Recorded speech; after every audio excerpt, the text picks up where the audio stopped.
Magandang araw mga kaibigan. Bigyan natin ng reaksyon itong post ang balita ngayon. Breaking. Suspindihin mo rin si Matibag. SP Cayetano umapila kay Boying matapos masuspende si Aplaska.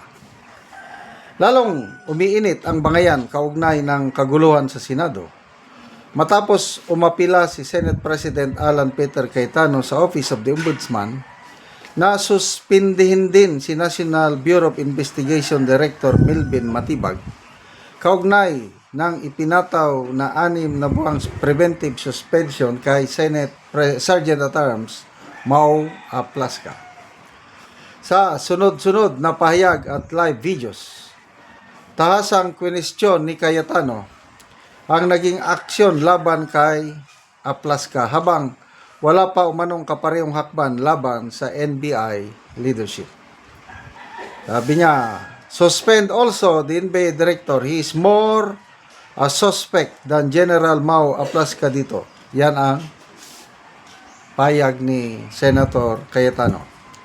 Matatandaan ang pinatawan ng Office of the Ombudsman ng 6-month preventive suspension si Aplaska kaugnay ng naganap na komosyon at warning shot sa Senado noong May 13. Ayon sa naunang pahayag ng Malacanang, si Aplaska umano ang unang nagpaputok ng warning shot matapos makasalubong ang mga tauhan ng NBI sa GSIS compound. Ngunit para kay Cayetano, tila hindi umano patas na si Aplaska lamang ang agad na masuspende habang patuloy na kinekestyon ang managing kilos at pahayag ni NBI Director Melvin Matibag.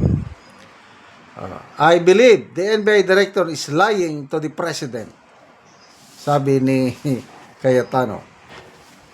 Mas tumitindi pa ang kanyang reaksyon matapos niyang sabihin na tila may mali umano sa mga inilalahad na impormasyon kaugnay ng tunay na nangyari sa Senado noong gabing iyon.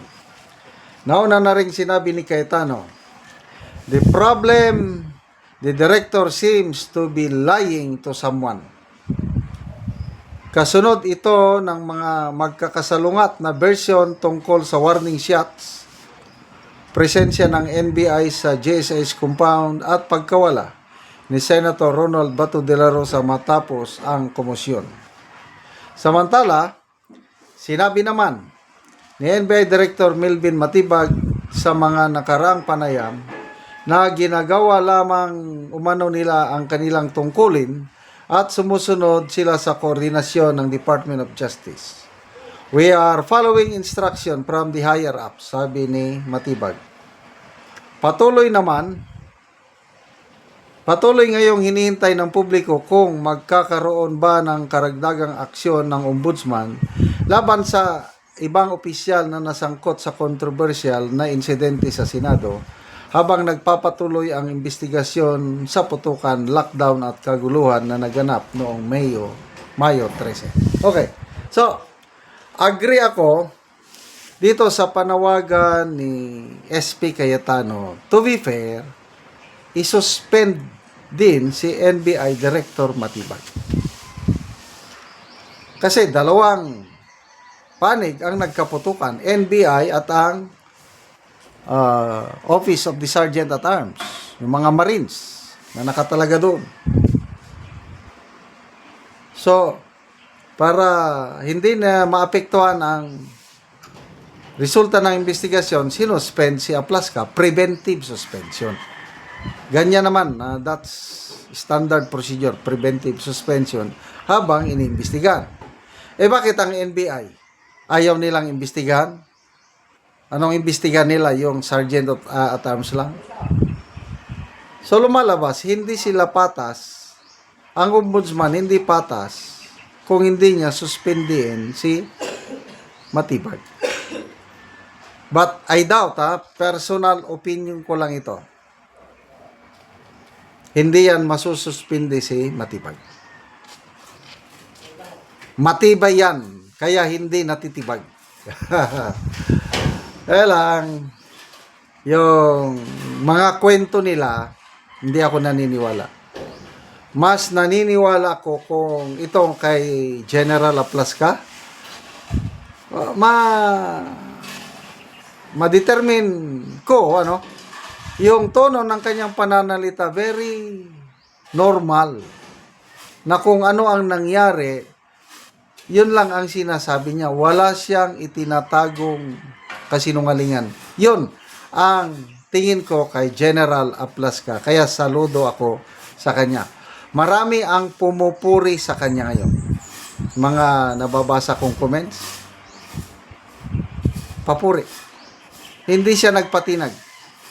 Kasi kung ako ang nasa kaya niyang kalagayan, ako ang Sergeant at Arms, kita ko nandyan ng mga armado after my verbal challenge. Ibaba niyang mga barilyo. Ayaw. Aksyon na itaas, aksyon puputok. Ay di, standard operating procedure, warning shot. Kung wala silang intensyong masama, total isang shot man lang yun, bakit nagkaputukan na? Respond na sila ng maraming putok. Kaya rumispan na rin ang tauhan ng USA. Kaya ito, the post ni Senator Lacson, nakakahiya, sabi niya. Na-pick up ito ng international news, yung putukan sa Senado, May 13, nakakaya tayo. Tapos nanawagan siya na, it's time to do the right thing and restore dignity in the Senate. Wow! May dignidad pa ba sila?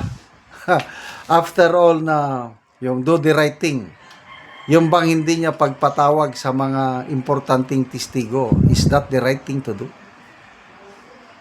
O, hindi ba nawalan na ng tiwala ang maraming netizens sa Senado dahil sa ayaw nilang patawag ang importanteng testigos? Sino sa sandali So, I don't know kung paano pa nila. To me, yung change of leadership sa Senado with the leadership now of Senator Cayetano, that has, to me, regained the dignity, the trust of the people sa Senado, lalo na kung ipagpapatuloy na ang Blue Ribbon Committee hearing para mapatawag yung mga testigo na ayaw tawagin ni Lacson. Salamat mga kaibigan sa inyong pagsubaybay sa channel na ito. Nakakatulong kayo ng malaki sa tribong Talandig ng Bukidnon dahil ang sweldo natin sa channel na ito is pantulong sa tribo. Namimigay tayo ng libreng yero at pako para makapagpatayo naman sila ng mas maayos na tirahan. Panoorin nyo ang video na ito. Karon mo na ni ang atop sa natagaan na mo og yero. So mga dagko na gyud ang buslot. So makaatop na gyud ni sila karon. So inani na gyud ang itsura sa ilang atop.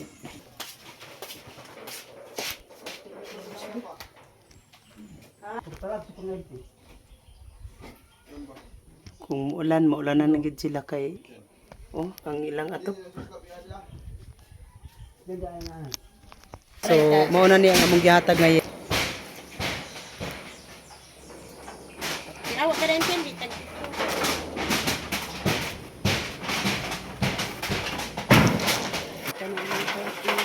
Yes, kaya buwan man na. Klaro di la pa na. Ay patanin na, agoy.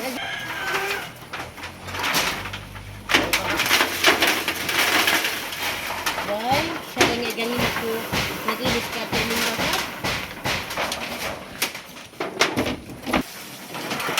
Ang mga pobre diya. Ang bandera. Kailan ko pa rin sa dahil. Victoria, may panak. Doctor. Anlaw. Nay, may minute. Umit pag siin ko tayo sa alan sa siin. Aboy, kami na kadimo.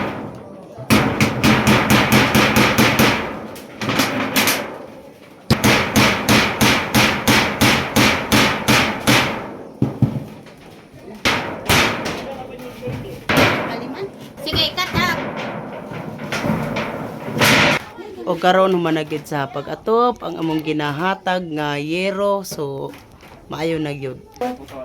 At sa Ginoo og ilabi na sa nagtabang sa amo og salamat kayo nga dako karon pag yun na puli among atop napulo na katuig og salamat sa tanan. Manggod sa kalisod o wala mi ka-afford sa Salamat kayo, ante.